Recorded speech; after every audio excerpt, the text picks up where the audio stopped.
Hi everyone, welcome back to RS Academy. This is Ravi. Iroju most important question. Prove that beta m comma n is equals to beta m plus 1 comma n plus beta m comma n plus 1. Most important question. అంతకుముందు previous ఇయర్స్లో అడిగిన question ఇది. మీకు చాలా easy చెప్తాను students. ఈ chapter సంబంధించిన important questions కావాలంటే కూడా కింద డిస్క్రిప్షన్ లింక్ ఇచ్చారు స్టూడెంట్స్, క్లిక్ చేసి చూడండి. ఓకే, ఇప్పుడు ఈ వీడియో మీకు చాలా ఈజీగా చెప్తాను. ఖచ్చితంగా వీడియో లైక్ చేయండి, సబ్స్క్రైబ్ చేసుకోండి. Okay, so prove that beta M comma n ఈ వాల్యూ ఈజ్ ఈక్వల్స్ టు ఈ వాల్యూ అంట. సో దానికోసం మామూలుగా మనము బీటా ఫంక్షన్ ఒక ఫార్ములా ఏంటి అది తీసుకుందాం స్టూడెంట్స్. ఓకే, సొల్యూషన్ ఇక్కడ తీసుకుంటాను. సొల్యూషన్ ఫ్రమ్ ద డెఫినేషన్ ఏంటి మనకు అసలు ఫ్రమ్ ద డెఫినేషన్ మీరు రాసుకోండి. బీటా ఎం కామా ఎన్ అంటే ఫార్ములా రాస్తున్నాను. Beta M comma N equals to integration of 0 to 1 x to the power of m minus 1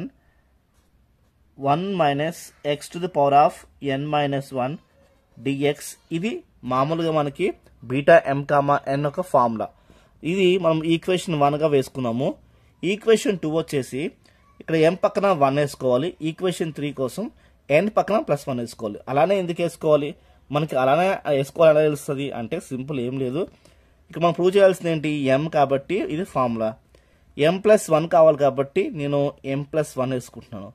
next చూడండి n+1 కావాలి కాబట్టి n పక్కన +1 వేసుకోవాలి. అలా వేసుకుంటే మనకి ఫార్ములాస్ వస్తాయి. సమ్ని ఈజీగా సాల్వ్ చేయొచ్చు. ఓకే, ఇప్పుడు m పక్కన నేను +1 వేసుకుంటున్నాను. అంటే ఇక్కడ చూడండి beta m+1 okay comma N is equals to same ఇదే m పక్కన +1 వేసుకోవాలి. అంటే integration of 0 to 1 x to the power of m. ఇప్పుడు +1 వచ్చింది కదా, ఆ +1 పక్కన వేసుకోవాలి. +1 -1 క్యాన్సిల్ అయిపోయి మనకు ఓన్లీ m మాత్రం మిగులుతుంది కాబట్టి మనకి ఇలా వస్తుంది. నెక్స్ట్ 1 - x n-1 డైరెక్ట్గా అలానే ఉంటుంది, నథింగ్ టు వరీ. ఇది సెకండ్ ఈక్వేషన్. ఇప్పుడు బీటా ఎం ఎన్ పక్కన +1 వేసుకుంటాను, ఎందుకంటే మనకి n+1 కావాలి కాబట్టి. అప్పుడు integration of 0 to 1 x to the power of m-1 యాస్టీజ్ వేసుకోండి.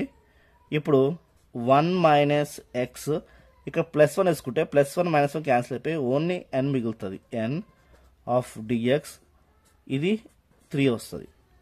ఇంత సింపుల్ అండి, రైట్. నెక్స్ట్ చాలా సింపుల్, ఇంకేం లేదు. యాడ్ చేస్తున్నాను. యాడింగే ఎందుకు చేయాలి, యాడింగే చేస్తాను మనకు తెలుస్తుంది అంటే చాలా సింపుల్. ఇక్కడ ఏం లేదు, ఇక్కడ చూడండి ప్లస్ ఉంది. ప్లస్ అంటే ఏంటి, యాడింగ్. సో రెండిట్లే యాడ్ చేసుకోవాలి. సో ఇది చూడండి, ఇది సెకండ్ ఈక్వేషన్, ఇది థర్డ్ ఈక్వేషన్. రెండిట్లో యాడ్ చేయండి. Adding equation 2 and 3 we get అంటే మనం యాడ్ చేసుకుంటున్నాం. ఈక్వేషన్ 2 and 3 యాడ్ చేసుకుంటే మనకి ఏమొస్తుంది అంటే చూడండి బీటా ఈ రెండు యాడ్ చేసుకోండి. Beta m+1 comma n plus చూడండి యాడింగ్ కాబట్టి మనం యాడ్ చేసుకుంటున్నాము plus beta okay m comma n+1. Okay, ఇది బీటా. ఓకే, అలాగా. అయితే ఈ రెండు యాడ్ చేసుకుంటే ఏమవుతుంది అంటే ఈ రెండు వాల్యూస్ మనకి యాడ్ అవుతాయి. Equals to okay, so equals to ఏమొస్తుంది చెప్పండి, integration of 0 to 1 x to the power of m and 1 - x to the power of n-1 dx plus integration of 0 to 1 ఇప్పుడు ఇది x to the power of m-1 1 - x to the power of n dx. చూడండి మీకు అర్థం కావడం కోసం ఈ రెండు add చేశాను, ఇవి రెండు యాడ్ అయినాయి. ఇప్పుడు ఈ రెండు యాడ్ అవుతాయి కాబట్టి ఇది ప్లస్ ఇది రెండు యాడ్ అయ్యి ఇప్పుడు మనం ఏం చేద్దామంటే కామన్ తీసుకున్నాను ట్రై చేద్దాం. అంటే సింపుల్గా ఒక లైన్ తీసుకుంటాం కదా. ఓకే, ఇప్పుడు చూడండి ఇప్పుడు ఈక్వల్స్ టు రైట్.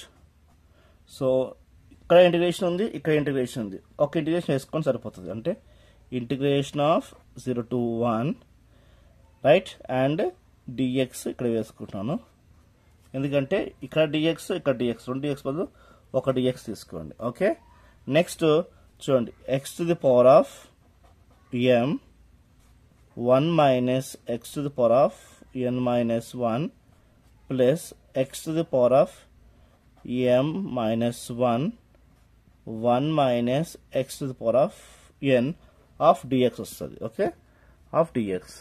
ఇప్పుడు నెక్స్ట్ ఏం చేసుకోవాలంటే ఇంటిగ్రేషన్ ఆఫ్ 0 to 1, ఇక్కడ నుంచి మనము x to the power of m minus 1 common తీస్తున్నా. రైట్, ఇక్కడ అంటే x to the power of m minus 1 ఉంది కాబట్టి గమనించండి, ఇక్కడేమో x to the power of m minus 1 ఉంది. రైట్, ఇక్కడేమో x to the power of m ఉంది, -1 లేదు. కాబట్టి మనం ఏం చేసుకోవచ్చు, -1 + 1 యాడ్ చేసుకుని, right, x to the power of 1 + 1 అంటే పైన x power of 1 అన్నట్టు. ఓకే, చూడండి ఇక్కడ నేను -1 + 1 యాడ్ చేసుకుంటున్నాను. m-1 కామన్ తీసేస్తే +1 మిగిలిపోతుంది, అంటే x to the power of +1 ఇదిగోండి, x to the power of +1 ఇదిగోండి, ఇలా వచ్చింది. రైట్, దాని తర్వాత ఏం చేస్తానంటే x to the power of 1 minus x to the power of n minus 1 common తీస్తున్నాను. ఏంటి ఇది 1 minus x to the power of n minus 1 common తీస్తున్నాను. ఇక్కడ కామన్ తీస్తే ఇది బయటకు వచ్చేస్తుంది. మనకేం మిగులుతుంది, అల్టిమేట్గా x to the power of 1 అయితే మిగులుతుంది, అది వేసుకున్నాము. రైట్, ప్లస్ రైట్, ఇక్కడే మిగులుతుంది. మరి ఇక్కడ చూడండి, ఇక్కడ n మాత్రమే ఉంది, ఇక్కడేమో n minus 1 ఉంది, ఇక్కడ n మాత్రమే ఉంది. ఇక్కడ మనము -1 + 1 యాడ్ చేసుకున్నాం అనుకోండి, అప్పుడు n minus 1 బయట తీసేస్తే n minus 1 వచ్చింది. ఇంకేం మిగులుతుంది, +1 మిగులుతుంది, అంటే 1 minus x to the power of +1 power of 1 వస్తుంది. అలాగా dx. చూడండి, మీకు అర్థం కాదు, మళ్ళీ ఎక్స్ప్లెయిన్ చేస్తాను. చూడండి, ఇక్కడ mకి -1 + 1 యాడ్ చేస్తున్నాను, ఇక్కడ nకి -1 + 1 యాడ్ చేస్తున్నాను. క్యాన్సిల్ అయిపోతే మనకి ఏమి వాల్యూ మిగులుతుంది, n మిగులుతుంది, కాబట్టి వేసుకోవచ్చు. ఇప్పుడు x to the power of m minus 1 x to the power of m minus 1 బయట కామన్ తీస్తే, రైట్, ఇక్కడ కామన్ తీస్తే మనకి +1 మిగిలిపోతే ఎక్స్ట్రాగా, అదే ఇక్కడ ఉంది. అలానే n minus 1 ఇక్కడ నుంచి ఇక్కడ నుంచి కామన్ తీస్తే ఇక్కడ 1 minus x to the power of 1 మిగిలిపోతుంది, అదే ఇది. రైట్, ఇప్పుడు ఇదేమో గమనించండి, ఇదేమో +x, ఇదేమో -x, క్యాన్సిల్ అయిపోతుంది, 1 మాత్రం మిగులుతుంది. 1 into this thing ఇదే మిగులుతుంది. కాబట్టి is equals to integration of 0 to 1 x to the power of m minus 1, right, 1 minus x to the power of n minus 1, ఇది 1 మిగిలిపోతుంది కాబట్టి అవసరం వేసుకోవసరం ఇంకా dx ఇది మిగులుతుంది. రైట్, ఇక్కడ ఇది వేసేసుకోవచ్చు, ఇవాళ ఇక్కడ వేసేసుకోండి. ఏంటంటే ఇది beta m plus 1 comma n plus beta m n plus 1 equals to ఇది వచ్చింది. రైట్, సో మరి ఇది ఏంటిది అంటే చూడండి, ఇది అంటే బీటా m comma n అంటే beta m plus 1 comma n plus beta m comma n plus 1 equals to ఈ వాల్యూ ఏంటి, beta m comma n, beta m comma n. Right, hence it's proved. So ఇది students, మీకు నచ్చిందనుకున్నాను. నచ్చితే like, share, subscribe. Bye.